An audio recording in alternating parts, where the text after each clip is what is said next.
তো বন্ধুরা আপনাদেরকে একটু শেয়ার করব আমরা মুম্বাইতে কিভাবে চিকেনটা রান্না করে খাই। টক দই নিয়ে এসেছি আজকে খুব সুন্দর করে একটু চিকেনটা বানিয়ে খাবো আর আপনাদেরকেও শেয়ার করব। তো কড়ার মধ্যে তেল ঢেলে পেঁয়াজটা ছেড়ে দিয়ে হালকা করে লাল লাল করে পেঁয়াজটা ভেজে নিলাম। ভেজে নেওয়ার পরে আমরা কিছু গোটা লঙ্কা হালকা করে ফালি করে রেখেছিলাম, সে গোটা লঙ্কা কোচাটা একটু দিয়ে দিলাম, দিয়ে একটু খানিকটা নেড়ে চেড়ে নিয়ে তারপরে রসুন বাটা যেটা করে রেখেছিলাম সেই রসুন বাটাটা দিলাম। দেওয়ার পরে 2 মিনিট নাড়াচাড়া করে নিলাম। নাড়াচাড়া ভালো করে নাড়াচাড়া করার পরে তারপরে কি করলাম, আমরা যে আদাটা রেখেছিলাম বেটে সে আদা বাটাটা দিয়ে দিলাম। আদা বাটাটা দেওয়ার পরে হালকা আঁচটা কমিয়ে নিলাম, নিয়ে কিছুক্ষণ নাড়াচাড়া করলাম। নাড়াচাড়া করার পরে আপনারা দেখুন টমেটো কিছু কুচে রেখেছিলাম, সেই কোচা টমেটো দিয়ে দিলাম কড়াতে, দিয়ে খানিকটা নাড়াচাড়া করে পরিমাণ মতো এবার লবণ দিলাম। দিয়ে যেমন আপনাদের পরিমাণে লাগে লবণ একটু দিয়ে দিলাম। দেওয়ার পরে নাড়াচাড়া করলাম হালকা করে। নাড়াচাড়া করার পরে হলুদ গুঁড়ো দিয়ে কিছুটা নাড়াচাড়া করতে হলো আমাদেরকে। হলুদ গুঁড়ো দিয়ে নাড়াচাড়া করলাম হালকা করে, আঁচটা সবসময় কম রাখতে হবে। তো হলুদ গুঁড়ো দিয়ে নাড়াচাড়া করার পরে লঙ্কার গুঁড়ো পরিমাণ মতো লঙ্কার গুঁড়ো আমরা দিলাম। পরিমাণ মতো লঙ্কার গুঁড়ো দেওয়ার পরে আবার খানিকটা কিছুক্ষণ নাড়াচাড়া করার পরে হালকা দেখুন কত সুন্দর কালারটা এসছে, লাল লাল কালার। তো আমাদের কাছে যে টক দইটা ছিল সেই টক দইটা আমরা দিয়ে দিলাম। 15 টাকা মতো টক দই কিনে নিয়ে এসেছিলাম, সে টক দইটা আমরা দিলাম।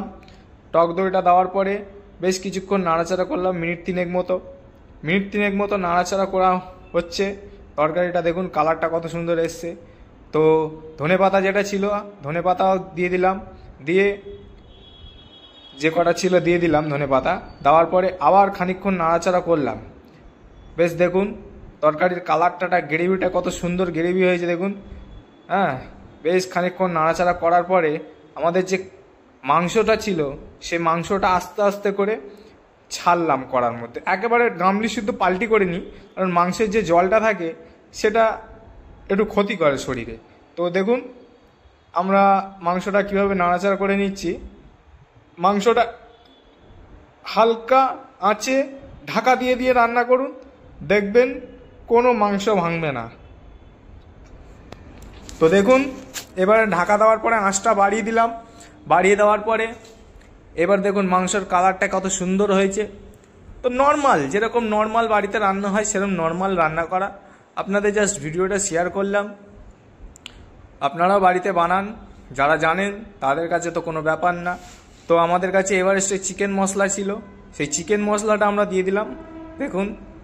তো চিকেন মশলাটা দেওয়ার পরে আমরা আর খানিকক্ষণ নাড়াচাড়া করে নিলাম তরকারিটা, আবার খানিকক্ষণ নাড়াচাড়া করলাম। বেশ তরকারির কালারটা দেখুন। তারপরে আমাদের কাছে যে আলুটা আগে থেকে ভেজে রেখে দিয়েছিলাম সেই আলুটাও দিলাম। আলুটা দেওয়ার পরে আবার কিছুক্ষণ তরকারিটা নাড়াচাড়া করে নিলাম হালকা আঁচে।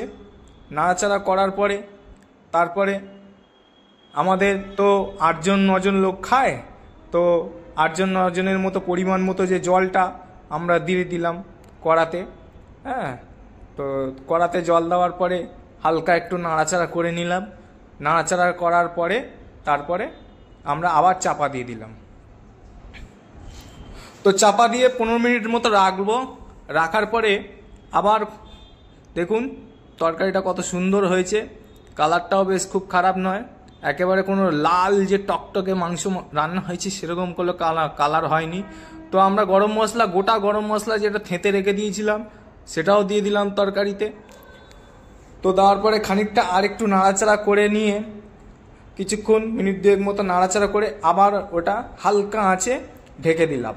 ঢেকে দেওয়ার পরে আবার দেখুন ঢাকনাটা খুললাম মিনিট 10 বাদে। ঢাকনাটা খোলার পরে তরকারির সেন্টটাও খুব সুন্দর আসছে। আর দেখুন মাংসগুলো একদমই ভাঙছে না, কারণ ঢাকা দিয়ে রান্না করলে তো মাংসগুলো ভাঙবে না। তো দেখুন একটাও মাংস ভাঙেনি, টেস্টটাও খুব সুন্দর হবে। তো আজকের ভিডিওটা এই অবধি, খুব ভালো থাকবেন, ধন্যবাদ।